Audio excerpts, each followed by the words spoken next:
أشهد أن لا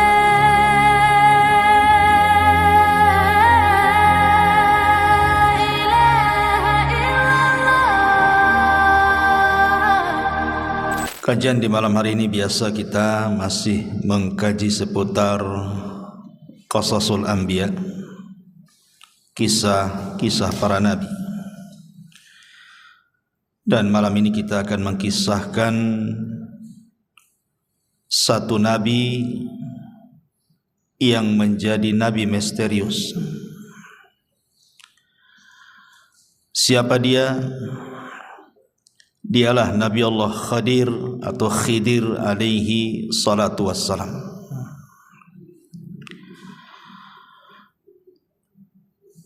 Nabi Khidir ini menarik untuk dibicarakan sebab menjadi polemik para ulama. Apakah dia masih hidup sampai sekarang ataukah dia sudah mati? Bahkan ada cerita-cerita di masyarakat bahwa mereka pernah melihat Khidir katanya. Artinya bahwa ini harus didudukkan secara pandangan syar'i. Apakah memang dia masih hidup? Siapa Nabi Khidir ini? Bagaimana kisah perjalanannya? Dan diutus ke mana beliau? Kemudian akhir hayatnya seperti apa? Kita akan bahas 1 jam ke depan tentang kisah Nabi Allah Khidir alaihi salatu wassalam. Ma'asyiral muslimin yang dimuliakan Allah Subhanahu wa taala. Kita mulai dari nasabnya dulu. Ada yang mengatakan bahwa Khidir alaihi salatu wassalam adalah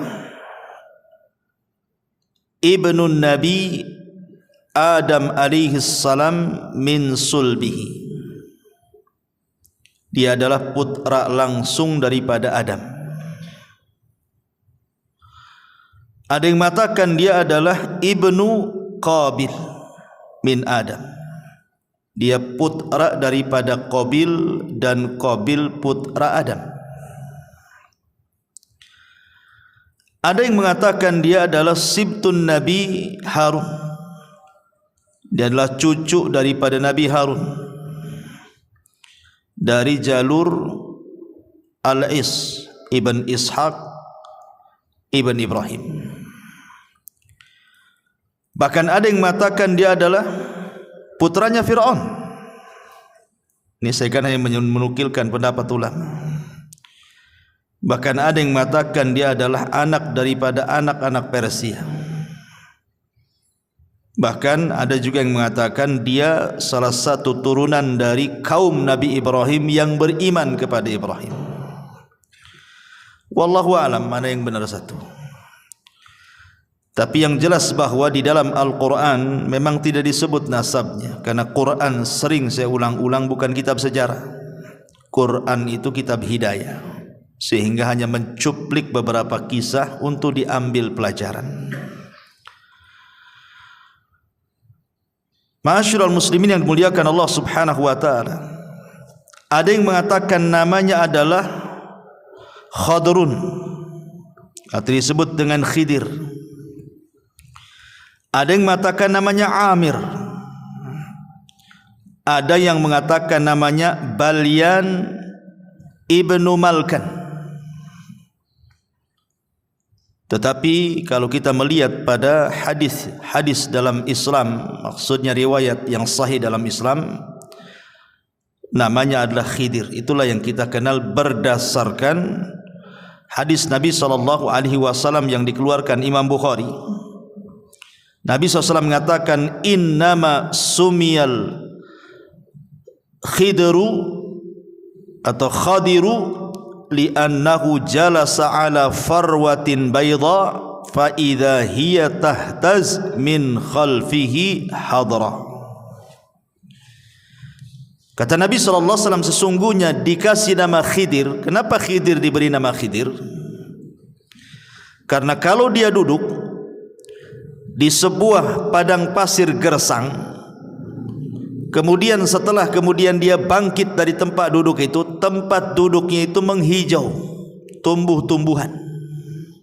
Maka disebut khidir dari kalimat hadra. Hadra itu artinya tumbuh-tumbuhan, makanya sayur dalam bahasa Arab itu hadrawat. Dan itu salah satu mukjizat Nabi Khidir adalah ketika dia duduk di tempat gersang, bekas tempat duduknya itu tumbuh rumput, menghijau semuanya. Ma'asyiral muslimin yang dimuliakan Allah Subhanahu wa taala, menjadi perselisihan ulama. Apakah Khidir ini seorang rasul? Apakah Khidir ini seorang nabi? Apakah Khidir ini seorang wali? Ataukah dia hanya rajul saleh, orang saleh saja? Atau dia malaikat?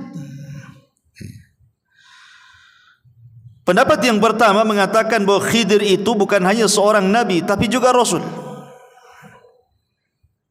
Berdalil dengan nanti dalam surah Al-Kahfi yang kita akan bahas. Karena Khidir ini diberikan rahmat, karunia rahmat dan juga ilmu, menunjukkan bahwa rahmat dan ilmu itu tidak diberikan kecuali kepada seorang nabi dan rasul. Tapi ada juga yang mengatakan, dan ini pendapat yang kuat wallahu alam, jumhurul ulama, mayoritas ulama mengatakan Khidir itu nabi, tapi tidak sampai ke level rasul. Karena setiap rasul itu nabi, tapi setiap nabi belum tentu rasul. Nanti kita akan jelaskan. Ada juga yang mengatakan bahwa Khidir itu wali, dan ini banyak diyakini oleh orang-orang yang menisbatkan kepada sufi, orang-orang sufi, orang-orang tasawuf, dan juga orang-orang Syiah. Mereka cenderung mengatakan Khidir itu bukan nabi tapi wali, tapi derajatnya lebih tinggi di atas nabi. Dalilnya apa? Karena Nabi Musa belajar kepada Khidir, menunjukkan Khidir lebih tinggi dibandingkan Musa, karena Musa belajar sama dia masalahnya. Sehingga mereka membuat kaedah bahwa Khidir itu wali, dan wali itu lebih tinggi dibandingkan nabi gitu. Nanti kita akan bantah. Saya sebutkan pendapat-pendapat dulu. Kemudian yang keempat, Khidir itu malaikat yang menjelma dalam bentuk Bani Adam. Dan juga ada yang mengatakan dia hanya orang biasa tapi soleh. Tapi sekali lagi pendapat yang kuat wallahu alam, Khidir itu seorang nabi, tapi tidak sampai ke rasul, tapi di atasnya wali. Karena nabi itu di atasnya wali. Dalil bahwa Khidir ini seorang nabi, pertama mukjizat, tentu mukjizat. Yang tadi saya katakan di antara mukjizatnya, kalau Khidir itu duduk di sebuah tempat yang gersang, kemudian dia pergi menghijau tuh tempat duduknya, dan itu mukjizat.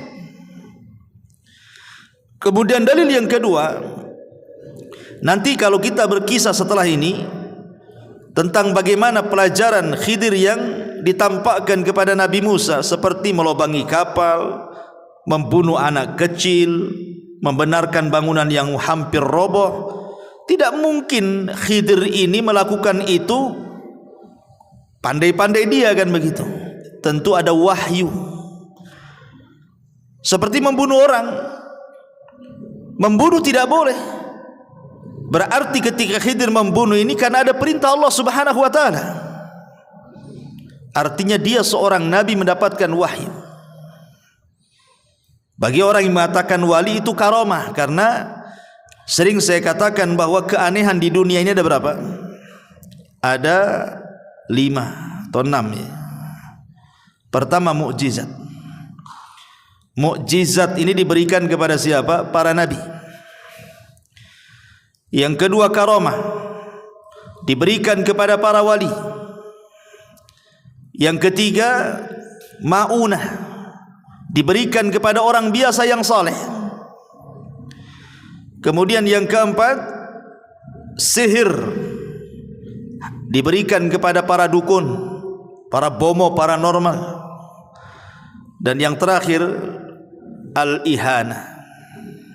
Ihana itu keanehan tapi untuk menghinakan. Seperti ketika Musailamah al-Kadzab didatangi orang yang buta sebelah, kemudian minta mata yang buta sebelah itu disembuhkan. Datang dia kepada Musailamah al-Kadzab, si nabi palsu itu, karena yakin dia seorang nabi bisa menyembuhkan. Diludahi sama Musailamah, akhirnya dua-duanya buta. Bukannya sembuh, buta dua-duanya. Itu kan dalam rangka ihana, ya, merendahkan. Itulah 5 keanehan yang terjadi. Ma'asyiral muslimin yang dimuliakan Allah Subhanahu wa taala. Adapun apakah Khidir masih hidup atau sudah mati, nanti pembahasannya di akhir.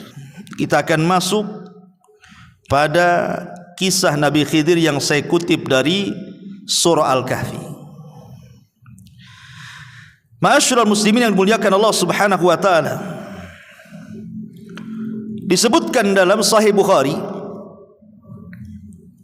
jadi satu hari Nabi Khidir ini dia pernah berceramah menjadi khatib di tengah-tengah Nabi Musa. Jadi satu hari Nabi Musa alaihi salatu wassalam sedang menjadi khatib di tengah-tengah Bani Israel. Tiba-tiba kemudian adalah yang hadir di situ bertanya kepada Nabi Musa, "Ya Musa, ada enggak manusia yang lebih alim dibandingkan engkau?" Tiba-tiba Musa mengatakan, "Tidak ada." Musa bukan sombong, tidak. Walaupun kenyataannya memang tidak ada orang alim di zaman itu melebihi Musa, kan begitu.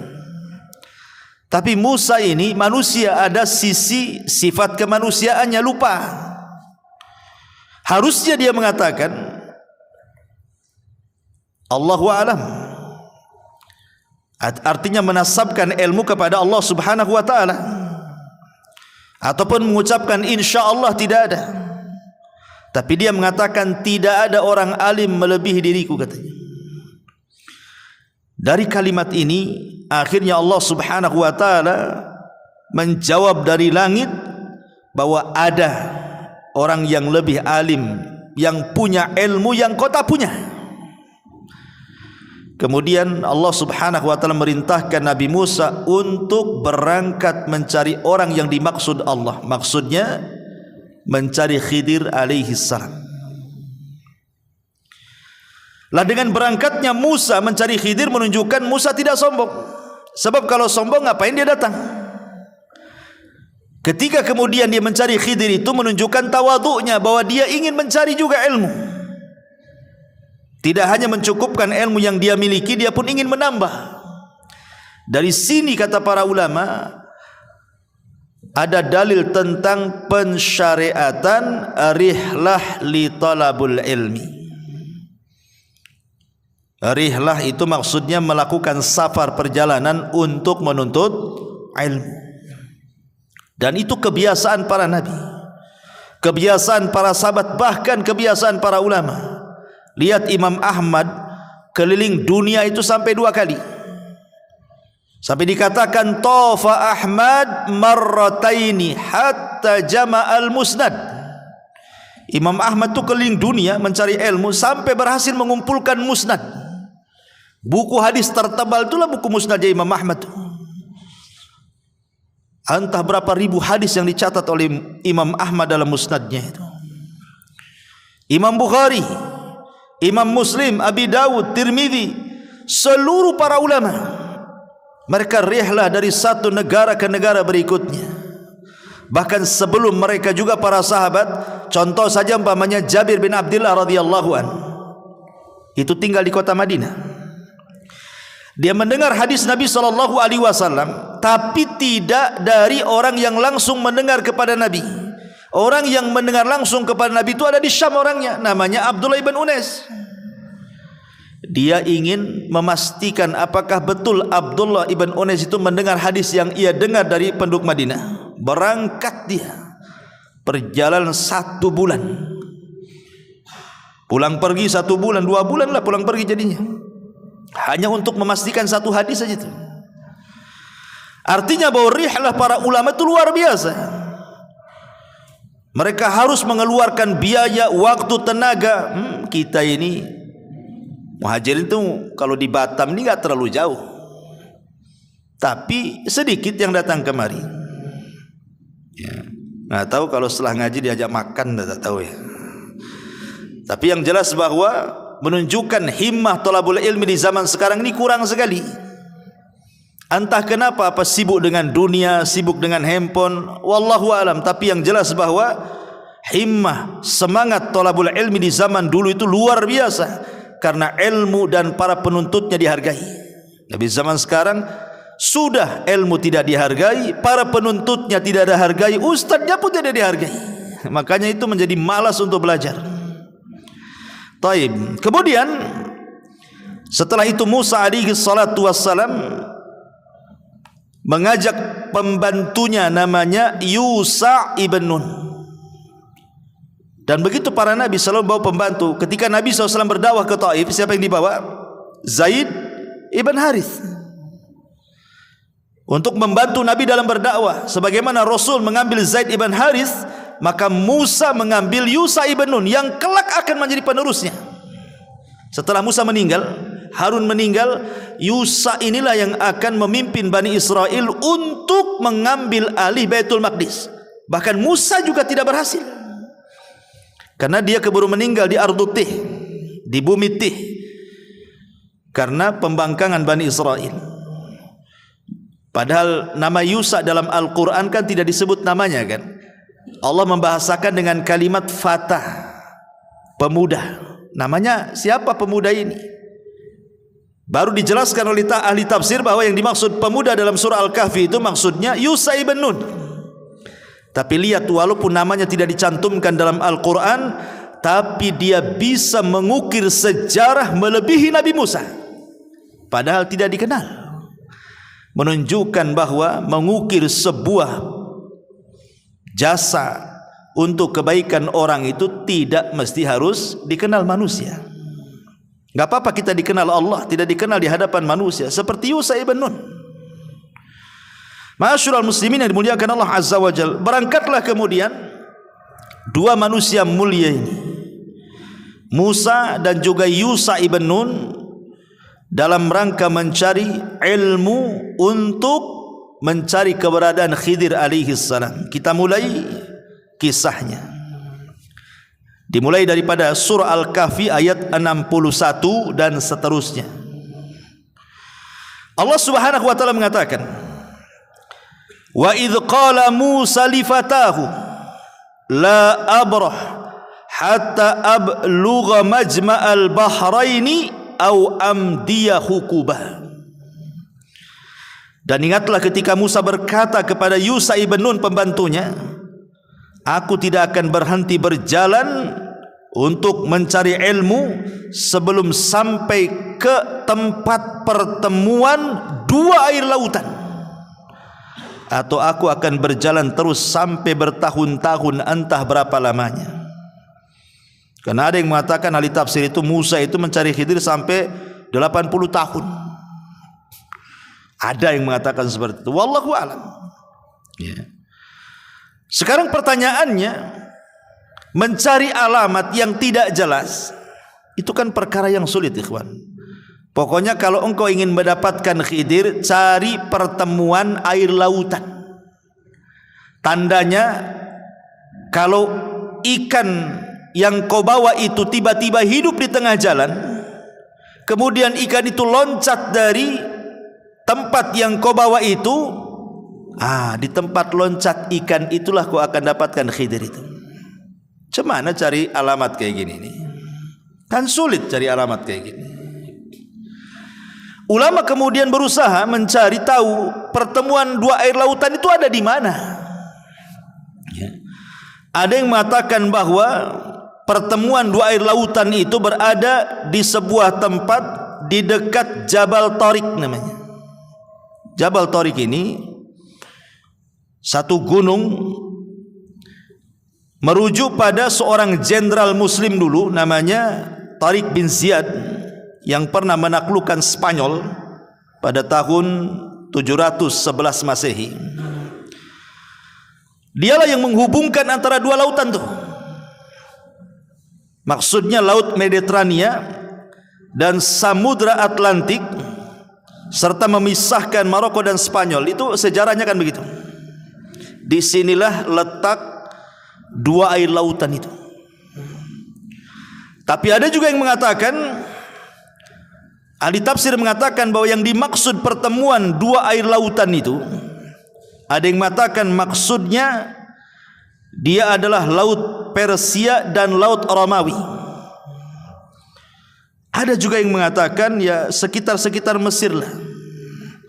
Tapi memang kebanyakan para ulama mengatakan bahwa yang dimaksud pertemuan dua lautan itu artinya satu tempat namanya Tonjah.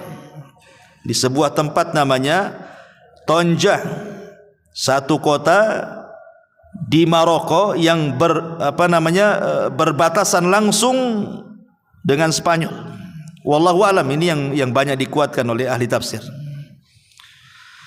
Ma'asyiral muslimin yang dimuliakan Allah Azza wa Jalla, dan itu juga disebutkan oleh Al-Imam Al-Baghawi rahimahullahu taala.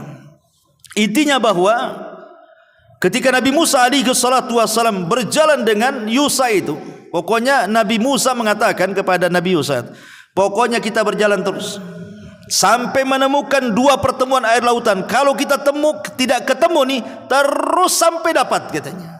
Lihat bagaimana himmah thalabul ilminya Nabi Musa itu mencontohkan kepada kita, tidak akan berhenti walaupun sampai kapan, katanya. Kenapa? Karena ini perintah Allah masalahnya. Musa tidak akan pulang sampai betul-betul misinya berjumpa dengan Khidir ketemu.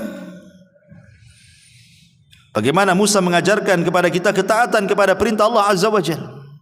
Karena waktu kemarin kita mengkisahkan tentang kisah Nabi Yunus alaihi salatu wasalam, Yunus ini kenapa ditelanikan? Karena dia meninggalkan kaumnya sebelum Allah perintahkan. Makanya akhirnya kemudian Allah menghukum Yunus dan memasukkan ke perut ikan. Lah Nabi Musa alaihi salatu wasalam, dia tidak mau membangkang perintah Allah.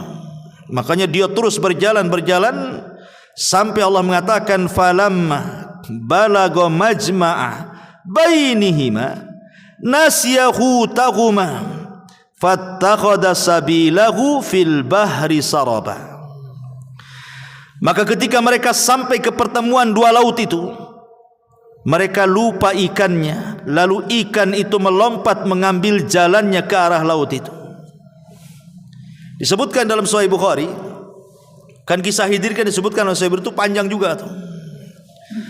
Jadi ketika Nabi Musa alaihi salatu wasallam dengan Nabi Yusa ini berjalan, rupanya kan mereka ingin istirahat. Ketika istirahat itulah keduanya tertidur. Yang terbangun pertama adalah Yusa ibn Nun. Kemudian Yusa ibn Nun melihat keanehan. Kenapa? Karena ikan yang sudah dibakar itu, mungkin ikan asin lah, semacam ikan asin itu, ikan mati, ikan siap santap sebenarnya. Karena Musa itu kan memang anak Mesir ya, biasa makan ikan di sana. Tiba-tiba kemudian ikan yang mati yang sudah terpanggang itu, siap makan itu, tiba-tiba hidup ikan itu. Dan ini mukjizat. Menghidupkan ikan mati ini kan mukjizat namanya. Lah ketika hidup, loncat pula ikan itu, kemudian masuk ke genangan air di situ, tapi tidak pergi dari situ, hanya putar-putar di genangan air itu saja. Yusa ibn Nun ini melihat itu, aneh gitu, kok bisa terjadi seperti itu. Ketika kemudian Musa bangun, Yusa ibn Nun lupa mau menceritakan peristiwa itu. Kata Musa, ayo kita lanjutkan perjalanan, katanya. Yusa lupa, Yusa ibn Nun itu, bahwa itu tandanya kan begitu. Kalau ikan itu loncat dari tempatnya, itulah Khidir di situ kan. Lupanya lupa dia. Kata Nabi Musa, ayo kita lanjutkan perjalanan. Ayo, kata Yusa. Kemudian disebutkan Allah katakan falamma jawaza qala li fatahu atina ghada'ana laqad laqina min safarina hadza nasaba. Maka ketika mereka sudah melewati tempat yang tadi ikan loncat di situ, Musa berkata kepada pembantunya, bawalah kemari makanan kita itu. Ikan-ikan itu mana katanya? Sungguh kita telah merasa letih karena perjalanan kita. Di sini ada keanehan. Nabi Musa itu diberikan kekuatan oleh Allah Azza wa Jal. Dia tidak pernah capek. Mau jalan sejauh manapun tidak pernah capek. Tetapi kali ini dia merasakan kepenatan yang luar biasa. Kok capek kali? Berarti di sini ada sinyal tuh. Ada apa-apa? Kok biasa nggak capek? Kok capek gitu? Akhirnya dia mengatakan kepada Yusa, kita berhenti di sini. Kita makan dulu katanya. Mana ikan-ikan itu katanya. Pas ditengok ikan itu sudah tak ada. Kemudian Yusa mengatakan, oh iya, aku baru ingat, kata Yusa ibn Nun, waktu kemarin kita istirahat di sebuah batu, ada peristiwa aneh, ikan yang kita bawa itu hidup kemudian loncat dan ada di genangan air katanya. Makanya Allah mengatakan, qala ara'aita idh awayna ila as-sakhrati fa inni nasitul hut wa ma ansanihi illa syaitan an adhkurahu wattakhadha sabilahu fil bahri ajaba. Lalu Yusa ibn Nun mengatakan, tahukah engkau ketika kita mencari tempat berlindung di batu itu, wahai Musa, aku lupa menceritakan tentang ikan itu katanya. Dan tidak ada yang membuat aku lupa untuk mengingatnya kecuali setan. Dan ikan itu mengambil jalannya ke laut dengan cara yang aneh sekali katanya. Apa kata Musa? Musa mengatakan, itu yang benar. Ayo kita balik lagi ke situ katanya. Senang Nabi Musa karena sudah ada titik terang di mana keberadaan Khidir dan pertemuan dua air lautan itu. Ma'asyiral muslimin yang dimuliakan Allah Subhanahu wa taala, di sini ada pelajaran besar bahwa seorang murid dan guru itu tetap harus punya kesabaran. Lihat sabarnya Nabi Musa, tidak menyalahkan Khidir kan? Tidak menyalahkan Yusa ibn Nun. Karena lupa kan gitu. Ketika dia melihat ikannya loncat, harusnya disitulah Yusa memberitahu Musa kan, di sini tempatnya. Tapi karena dilupakan setan, akhirnya mereka pun jauh kali sudah meninggalkan batu itu, baru ingatkan itu. Tapi Musa tak marah. Ini menunjukkan bahwa seorang murabbi, seorang muallim, seorang guru, seorang pendidik harus punya kesabaran kepada anak didiknya. Seperti Musa alaihi salatu wassalam di sini. Ma'asyiral muslimin yang dimuliakan Allah Subhanahu wa taala. Ketika sampai di batu itu, tiba-tiba kemudian Musa dan Yusa ini melihat ada orang yang berbaju tebal, longgar, lebar, ya. Sebagaimana disebutkan dalam hadis Bukhari, falamma intahaya ila sakhrati idza rajulun musajjin bi thawbin.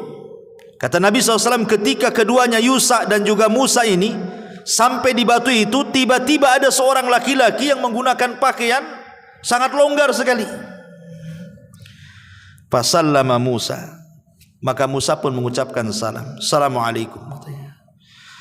Faqala Khidir, rupanya Khidir itu di depan dia. Khidir mengatakan, wa anna bi ardikas salam. Bagaimana cara mengucapkan salam di negerimu? Seolah-olah Khidir aneh gitu, kok ada mengucapkan salam di negeri dia, nggak ada orang mengucapkan salam tuh. Kemudian Khidir tanya, siapa kamu? Maka Musa mengatakan, ana Musa, saya ini Musa. Kata Khidir, Musa siapa? Kata Nabi Musa, Musa Bani Israel. Baru ngeh dia. Oh, kamu Musa Bani Israel. Dari sini menunjukkan apa?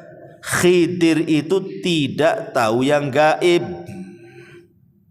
Sebagaimana prasangka sebagian orang terhadap Khidir itu, bahwa Khidir itu manusia yang punya ilmu laduni, mampu menerawang, mampu melihat hal-hal gaib. Menebak Nabi Musa aja tak bisa. Siapa kamu? Kalau dia memang tahu yang gaib kan sudah tahu, oh kamu Musa aja Bani Israel. Kenapa mesti tanya dulu? Ya. Dari sini menunjukkan bahwa Khidir itu juga sama dengan yang lainnya, tidak tahu yang gaib kecuali yang Allah beritahukan saja. Karena kegaiban itu hanya milik Allah Subhanahu wa taala. Lah dari sini setelah kemudian Musa betul-betul berjumpa dengan Khidir, Maka Musa mengatakan, Allah katakan, qala lahu Musa, hal attabi'uka ala an tu'allimani mimma ullimta rusyda. Musa berkata, bolehkah aku mengikutimu agar engkau mengajarkan kepadaku ilmu yang benar yang telah diajarkan kepadamu untuk menjadi petunjuk bagiku, katanya. Di sini ada pelajaran adab. Seorang pelajar, seorang thalabatul ilmi, kalau hendak meminta ilmu kepada seorang guru, ya harus beradab. Lihat Nabi Musa saja beradab. Padahal secara kedudukan Musa itu jauh di atas Khidir. Bagaimana tidak jauh di atas Khidir? Dia bukan hanya seorang nabi, dia bukan hanya seorang rasul, dia adalah kalimur rahman, dia adalah ulul azmi minar rusul, dan dialah nabi yang paling masyhur dari seluruh nabi-nabi Bani Israel. Dan turun Taurat padanya. Khidir tidak ada kitab turun kepada dia. Tapi karena Musa berhajat ingin mengambil ilmu Khidir, maka dia beradab, meminta dengan sangat lembutnya dan mengatakan, bolehkah aku mengikutimu agar engkau mengajarkan kepadaku ilmu yang benar yang telah Allah ajarkan kepadamu supaya menjadi petunjuk bagiku, katanya. Subhanallah. Bagaimana Musa beradab. Dari sini kata para ulama, la yambulu ar-rajulu, la yambulu ar-rajulu, orang itu belum dikatakan cerdas kecuali dia bisa mengambil ilmu ala man fauqahu wa ala man dunahu wa ala man siwahu, kecuali dia bisa mengambil ilmu dari orang yang di atas dia, dari orang yang di bawah dia, atau dari orang yang setara dengan dia. Itu baru cerdas orang itu. Ma'asyiral muslimin yang dimuliakan Allah Azza wa Jalla. Dan di sini juga ada pendalilan yang salah yang saya katakan tadi. Ada sebagian orang menganggap bahwa wali itu lebih tinggi dibandingkan nabi. Buktinya apa? Khidir menjadi gurunya Nabi Musa. Berarti wali itu lebih tinggi dibandingkan para nabi. Kita katakan nabi lebih tinggi dibandingkan wali. Nabi itu lebih tinggi dibandingkan wali. Dari mana kita tahu? Karena Nabi Musa alaihi salatu wassalam, dia mengatakan dalam hadis itu, ya Musa, ketika dalam perjalanan Nabi Musa alaihi salatu wassalam dengan Khidir, salah satu diskusinya adalah, ya Musa, inni ala ilmin min ilmillah allimnihi la ta'lamhu anta wa anta ala ilmin allamakahu la a'lamuhu, kata Khidir. Musa, aku punya ilmu yang kau tak punya, tapi kau juga punya ilmu yang aku tidak punya. Ya. Ini bantahan bahwa orang-orang yang menganggap bahwa Khidir itu lebih tinggi dibandingkan Musa, maknanya Khidir itu wali, Musa itu nabi. Kok nabi belajar sama wali, berarti wali lebih tinggi dibandingkan nabi. Kita katakan di sini ada dialog. Khidir sendiri yang ngomong kepada Nabi Musa, "Hei Musa, aku punya ilmu yang kau tak punya, tapi aku juga tak punya ilmu yang kau punya." Artinya masing-masing punya ilmu di sini. Kecuali kalau memang Musa tidak punya ilmu kecuali Khidir yang punya, itulah. Ini kan masing-masing punya ilmu. Dan kita tidak ragu lagi bahwa ilmu yang dimiliki Nabi Musa jauh lebih banyak dibandingkan ilmu yang diberikan kepada Khidir. Karena dia seorang nabi, ulul azmi, lebih mulia dibandingkan Khidir alaihi salam. Tetapi Khidir memberikan syarat dan mengatakan, qala innaka lan tastati'a ma'iya sabra. Sungguh engkau tidak akan sabar kalau belajar sama saya, katanya. Tidak usahlah, kau enggak akan sabar.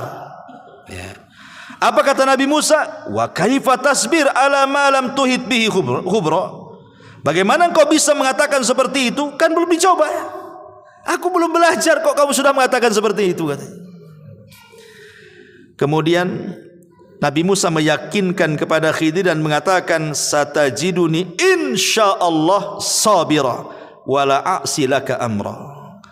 Insyaallah akan engkau dapati aku termasuk orang yang sabar dan aku tidak akan menentangmu dalam urusan apapun. Itu janjinya Nabi Musa. Saya akan sabar, apapun yang kau ajarkan saya terima. Di sini ada faedah apa? Seorang talabul ilmi harus punya kesabaran. Kalau tidak punya kesabaran tidak akan dapat ilmu itu. Makanya Yahya bin Abi Katsir mengatakan apa? Ilmu itu tidak akan didapat birahatil jismi, dengan istirahatnya badan. Antum kalau duduk tidur nggak akan dapat ilmu. Tapi antum kalau datang ke majelis taklim, mendengarkan atau beli buku, baca buku atau dengerin YouTube ustaz-ustaz yang sedang ceramah, baru dapat ilmu. Kalau kelayapan ke sana kemari, kuliner ke sana kemari, ilmu ya ilmu kuliner dia dapat lah. Tapi ilmu agama dia tak akan dapat. Kemudian fantalaqa, Khidir mengatakan fa inittaba'tani. Ini syarat yang harus dipegang Nabi Musa. Jika engkau mengikutiku, kata Khidir, fala tas'alni an syai'in, jangan pernah menanyakan sesuatu kepadaku hatta uhditsa laka minhu dzikra, sampai aku yang menerangkannya. Kau diam saja, kau lihat saja. Awas kalau kau bertanya, kata Khidir. Jadi ancam duluan tuh. Fantalaqa hatta idza raqiba fis safinati kharaqaha. Ini pelajaran pertama nih. Berangkatlah dua manusia mulia dan juga Yusha ibn Nun, ini bertiga berarti kan, dalam satu perahu. Dalam hadis Bukhari, ketika pemilik perahu itu melihat Khidir, rupanya kenal bahwa Khidir ini orang mulia di tengah-tengah mereka, makanya ketika naik perahu tidak usah bayar. Jadi nggak ada bayar, langsung naik saja Nabi Musa itu dengan Khidir di situ. Di tengah perjalanan, di tengah-tengah lautan itu, sambil berbincang-bincang Musa dengan Khidir, tiba-tiba melihat burung. Burung itu tiba-tiba menukik ke lautan, kemudian mengambil sebagian kecil air dengan paruhnya, kemudian naik lagi, kemudian hinggap di ujung perahu. Khidir alaihi salatu wassalam mengatakan, ya Musa, ma naqasa ilmi wa ilmuka min ilmillah illa kanaqrati hadal usfur fil bahri. Lihat Musa, tuh burung tuh yang nuki, kemudian ngambil air dengan paruhnya, kemudian terbang lagi. Ilmu saya dengan ilmu kamu kalau digabungkan itu hanya seteguk air yang diminum oleh burung itu. Adapun lautan ini, inilah ilmu Allah, katanya. Lihat bagaimana di sini ada pelajaran bahwa ilmu yang diberikan Allah kepada kita ini hanya satu teguk yang diteguk oleh burung saja. Itulah dengan satu teguk itulah ada yang jadi profesor, ada yang jadi dokter, ada yang jadi insinyur, ada yang jadi penemu, jadi orang cerdik, cerdas, pandai, dan begitu seterusnya. Hanya setitiklah ilmu Allah yang Allah berikan kepada kita itu. Lebihnya lautan itu ilmu Allah. Di sini ada pelajaran, jangan sombong. Satu jengkal di bawah kaki aja kita nggak tahu apa isinya. Tiba-tiba kemudian sombong pula di hadapan Allah Azza wa Jalla, takabur dengan pengetahuannya, dengan kekayaan, dengan jabatannya. Siapa Anda? Ilmu yang Anda miliki itu bagian dari ilmu yang setetes yang diteguk burung itu. Ya. Ma'asyiral muslimin yang dimuliakan Allah Azza wa Jalla. Kemudian ketika sampai di daratan, sudah kapal itu sudah mendarat gitu ya, sudah menepi. Tiba-tiba Nabi Khidir alaihi salatu wassalam merusak kapal itu dengan cara apa? Menyobek satu papan. Ditarik satu papan itu, ya secara otomatis tiba-tiba kapal itu tenggelam lah. Lah Musa masih di situ, Khidir masih di situ, yang punya perahu masih di situ. Apa kata Nabi Musa alaihi salatu wassalam? Qala akharaqtaha litughriqa ahlaha laqad ji'ta syai'an amra, kata Nabi Musa. Sungguh engkau telah berbuat sesuatu yang salah besar, wahai Khidir. Kenapa kau bolongi perahu ini, katanya? Apakah kau akan menenggelamkan pemiliknya? Padahal dia di sana juga. Musa tidak mengatakan apakah kau akan menenggelamkan kapalnya, tidak. Tapi apakah kau akan menenggelamkan pemiliknya? Nabi Musa mendahulukan jiwa orang tuh. bukan perahunya tapi jiwanya. Yang kedua, Nabi Musa berpikir, ini orang nggak tahu baik budi ini, udah dikasih tumpangan gratis, nggak bayar lagi, tiba-tiba kemudian sudah sampai dibolongi, dirusak pula kapal itu. Mana syukurnya? Seolah ngomong begitu itu Nabi Musa kepada Khidir itu. Makanya dia agak emosi kan, karena Nabi Musa ini pantang melihat sebuah kemungkaran itu. Musa lupa perjanjian di awal kan. Apa perjanjiannya? Jangan tanya. Jangan tanya. Ya. Kalau kau tanya, jangan belajar. Itu kan perjanjiannya. Tapi spontanitas karena melihat kemungkaran lupa diri dia. Akhirnya dia mengatakan, ini apa-apaan ini katanya. Makanya kemudian Khidir mengatakan, alam akul innaka lan tastati'a ma'iya sabra. Kata Khidir, bukankah sudah kukatakan engkau tidak akan sabar kalau belajar kepadaku katanya. Buktinya nih baru satu pelajaran udah sibuk kau. Akhirnya Musa berjanji dan mengatakan, qala la tu'akhidni bima nasid wa la turhikuni min amri usra. Kata Nabi Musa, janganlah engkau menghukum aku karena kelupaanku, dan jangan pula engkau membebani aku dengan sesuatu yang sulit dalam urusanku. Janganlah ngajari yang aneh-aneh katanya. Tapi memang lupa saya tadi. Kalau saya ingat mungkin saya nggak akan ngomong katanya. Kemudian Khidir masih maafkan. Fantalaqa hatta idza laqiya ghulaman faqatalahu. Ketika kemudian mereka sudah ke daratan, berjalan sebentar, nampaklah anak-anak sedang main. Rupanya ada anak yang paling ganteng, yang paling baik. Pokoknya yang paling ganteng dari semua anak-anak kecil itu. Khidir datang ke tempat itu, diambil pula anak itu. Kemudian diambilkan batu. Kemudian batu itu dalam riwayat Bukhari dibenturkan ke kepalanya. Tidak cukup sampai itu, dipisahkan kepala sama badannya. Oh, ini ngeri kali pelajarannya nih. Ini belajar apa ini?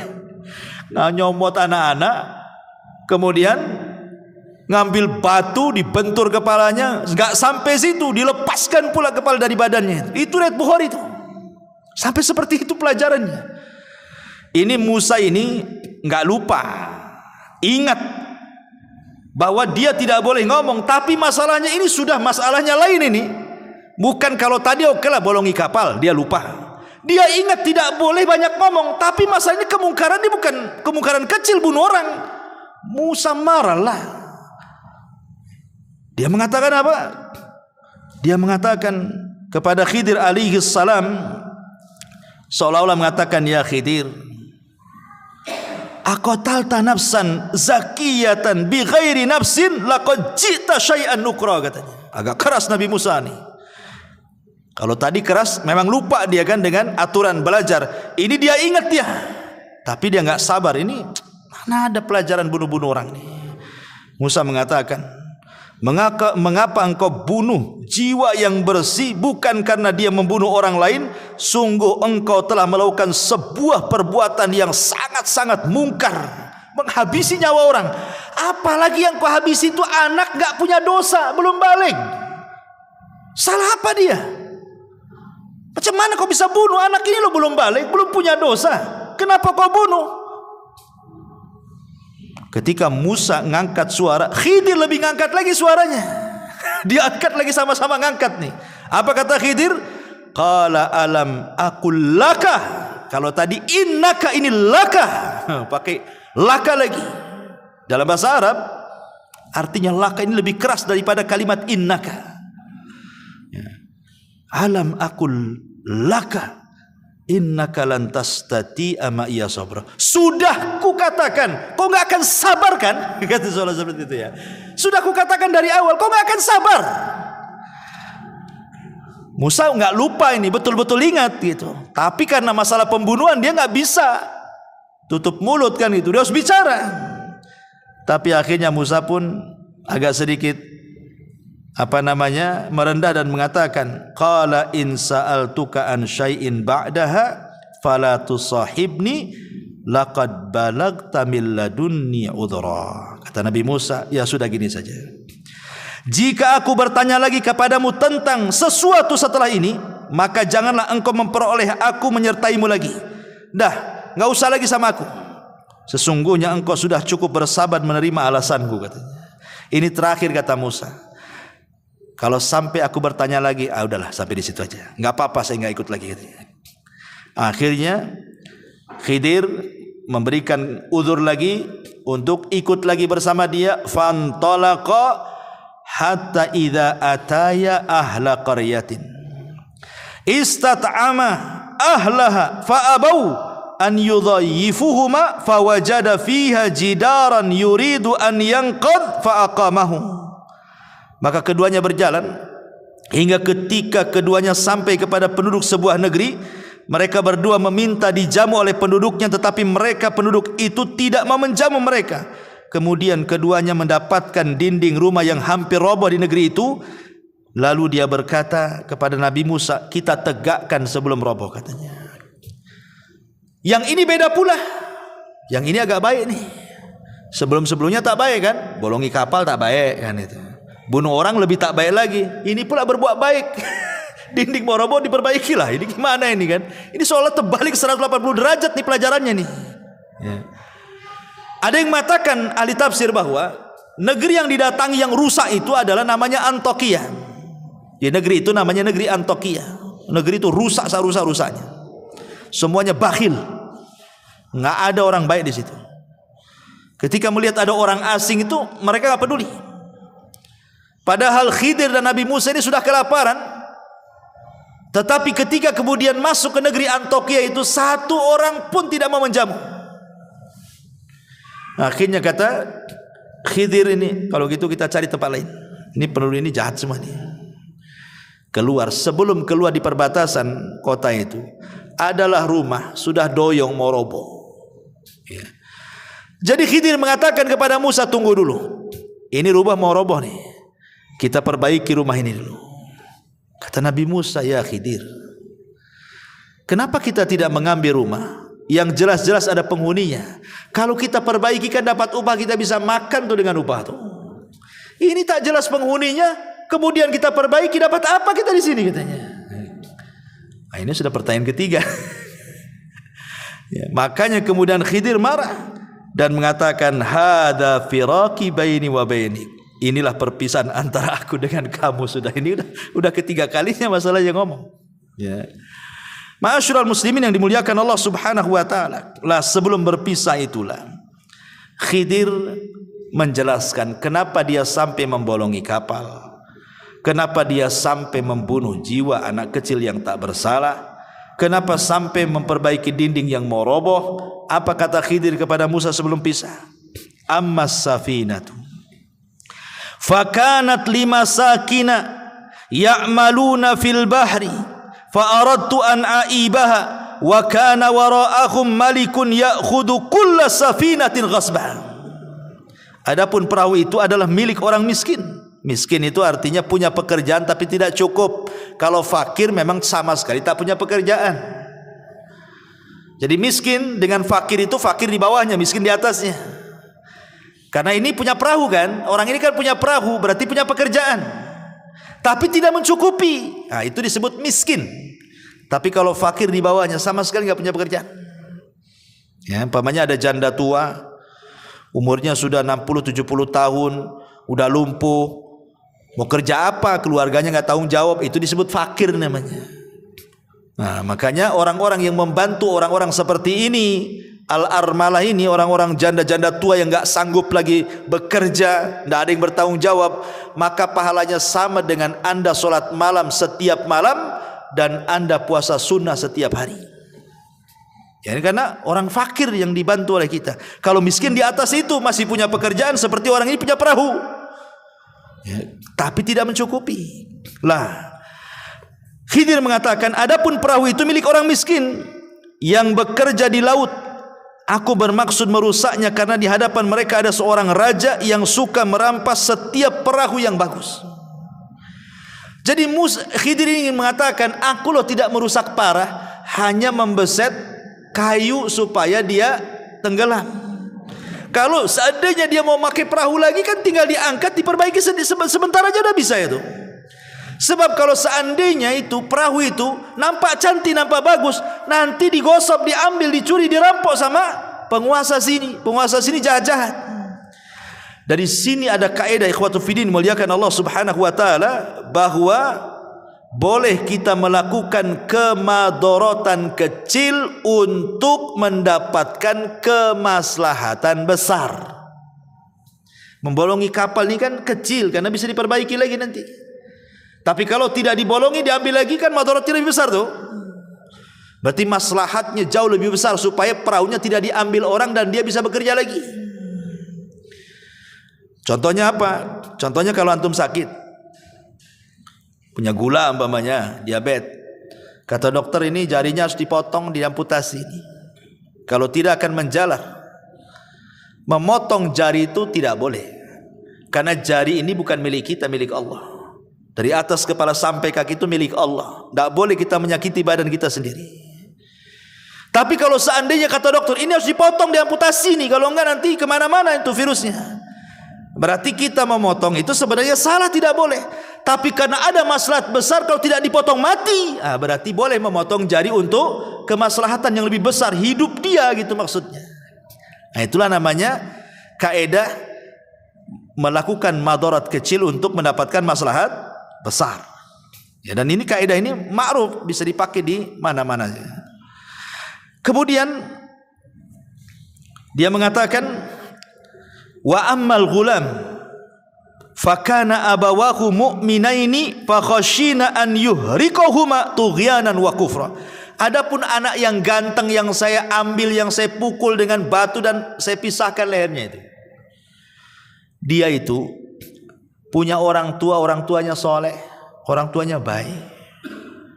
Aku takut kalau dia besar, anak ini jadi kufur, jadi jahat, durhaka, akhirnya mengganggu agama kedua orang tuanya. Makanya kubunuh sebelum dia besar.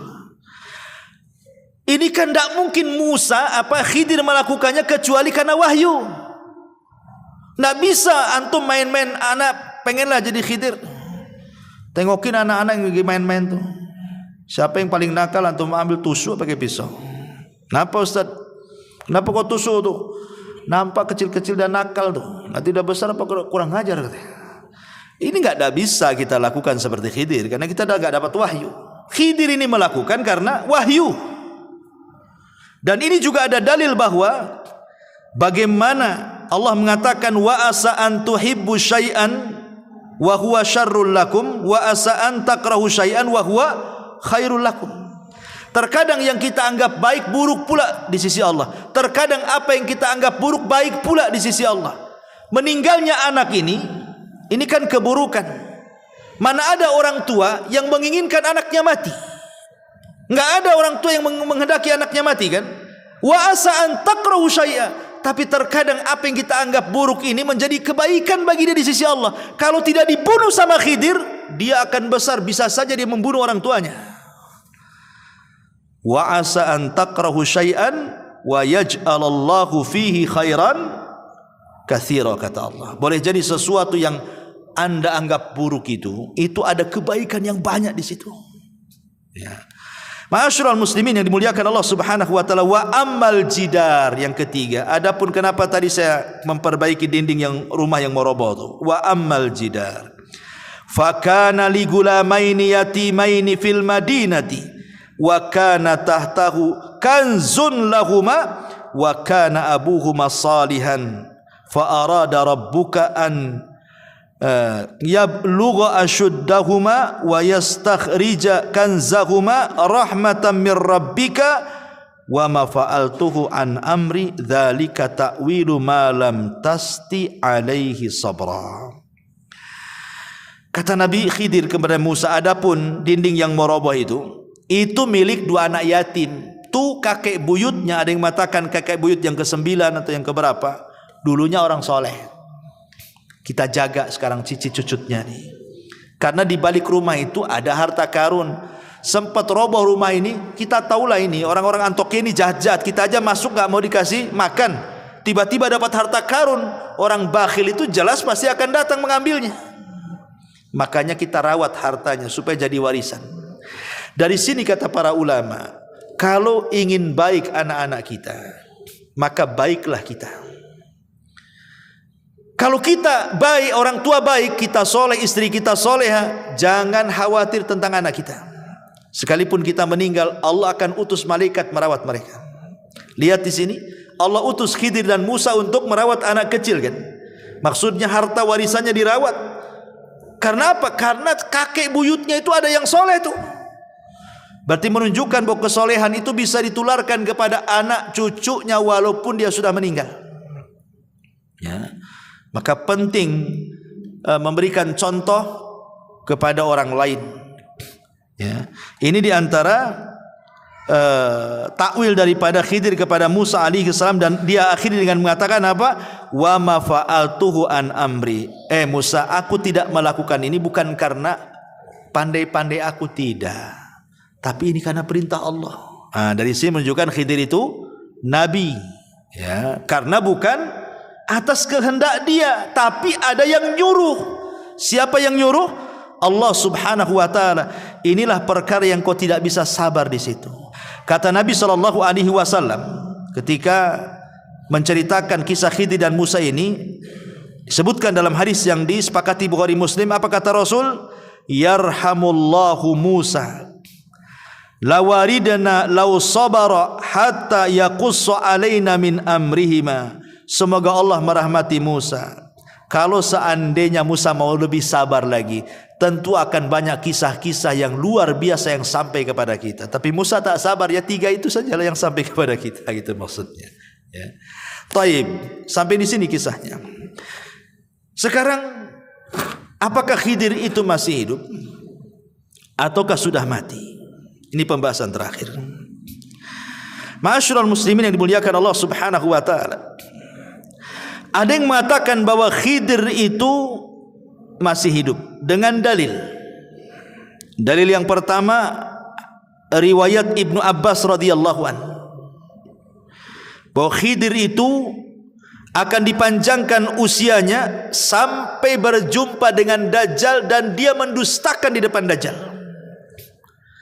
Menunjukkan Khidir masih hidup karena Dajjal di akhir zaman keluarnya. Ini satu. Kemudian yang kedua, dalilnya adalah ketika Nabi SAW meninggal, para sahabat sedang berkumpul. Tiba-tiba kemudian datang orang tidak dikenal.